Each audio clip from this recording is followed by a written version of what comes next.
এখানে যারা স্বেচ্ছাসেবকের দায়িত্ব পালন করছেন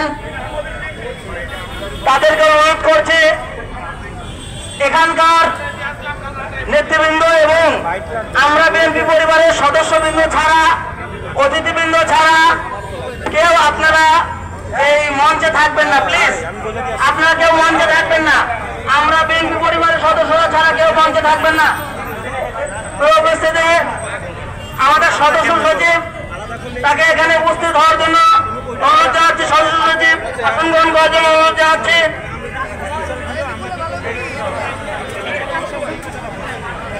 উপস্থিতি